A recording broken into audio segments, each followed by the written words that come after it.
has been thrown out during the election. People are going to vote. Thank you. Please conclude. Dr. John Brittas. Thank you very much, Madam. See, we are discussing appropriation when a war is being waged in West Asia. I don't know whether the government has taken note of the impact that it is going to play on our economies. So my assessment is that if the oil price goes up like this, there would be a cumulative impact of 1.5 to 2 lakh crore on India. Has this government factored this?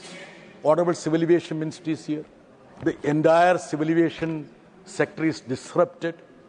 Without his information, without his knowledge, they have jacked up the price of the tickets. Even a surcharge has been imposed. I know that you don't have any control over them, and you don't want to control them also. Every sector is reeling under huge pressure. So one word which we always listen to them is that Atmanirbhar. Now, when we are discussing what is the dependence on import of oil and gas, 20 years back, if you look at the statistics, the former Prime Minister is here. Sir, you will support me. The dependence was 70%. Devagowdaji, it was 70%. Now you are supporting BJP. You know what is the dependence? 90%.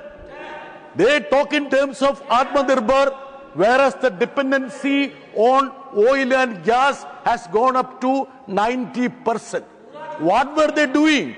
I challenge you, Mr. Agarwal. You come with the data. I will place records on the table of the House, sir. Sir, now from mining, fertilizers, pharmaceuticals, every sector, there is a complete mayhem. Lakhs of people are unemployed. The media talks in terms of only closing down of restaurants. It's beyond that. How it is going to affect the Indian economy? That is the basic question.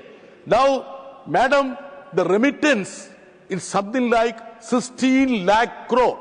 Kerala alone gets a remittance of 2.2 lakh crore. What will happen to this remittance? What is the condition of the diaspora? There is almost 1 crore people in the Middle East. 10% of Kerala resides in the Middle East. A bleak future is staring at them, sir. The government doesn't have anything to say about it. Madam, nowadays there is a coinage of strategic autonomy. Even Pramod Tiwari, your close friend and CWC member, Shashi Tharoor says that silence is statecraft. A country of 140 crore population, a leader of non-aligned movement, you need to be a mute spectator to the happenings in the global politics. And a person in Congress has the audacity to say that you need to be silent, and silence is statecraft. I was earnestly waiting from Pramod Tiwari to stand up and say that we don't approve of the stand of these people. He hasn't said, he hasn't uttered a word, sir. Madam, there is a thing in that if you are subservient to America, that will serve your cause. Absolutely wrong. Raised in our dialogue, just hardly a week back, the Deputy State Secretary came here and said they will not repeat the mistake they did with China 20 years back. That means you don't need to expect any reciprocity or help from United States. What did Marco Rubio spoke in Munich?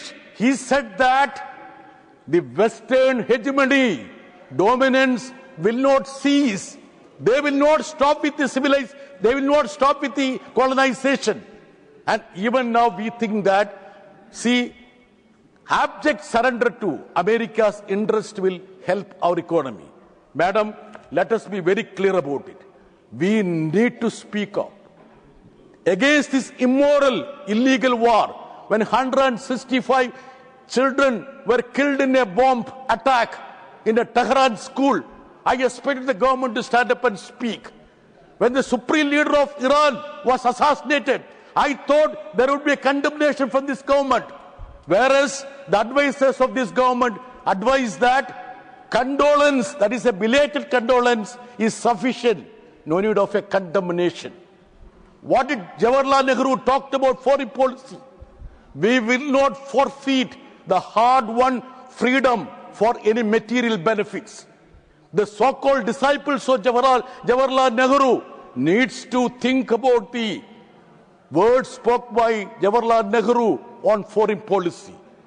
Madam, at this juncture, I feel that the government needs to brief this House. 2003, when there was a war unleashed against Iraq, this same parliament passed a resolution condemning that war attack on Iraq. Mr. Agarwal, you know who was the Prime Minister at that time. It was none other than Atal Bihari Vajpayee. Now, when there is an illegal war fought, our Indian Parliament is a mute spectator. Economy is intrinsically linked to the global politics. So when we discuss in terms of appropriation or finance bill, we need to take note of even the minutest change that is happening in the global politics. I will take just half a minute only.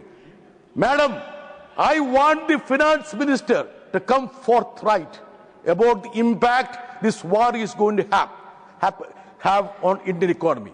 And for information, madam, every Indian has to pay an additional tax for the reckless war that has been unleashed by Donald Trump and Netanyahu.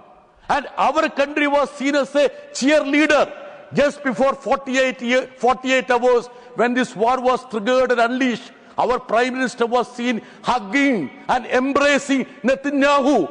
Even the Western allies would not have gone to Tel Aviv to support Israel. So my submission to this government is that please come forthright the impact of this war on every sector, how it is going to affect the Indian citizens. Thank you. And unless you do that, we will not be doing justice to any of these so-called parliamentary practices of appropriation or finance bill. Thank you very much, ma'am. Thank you. Sri Ramjilal Suman.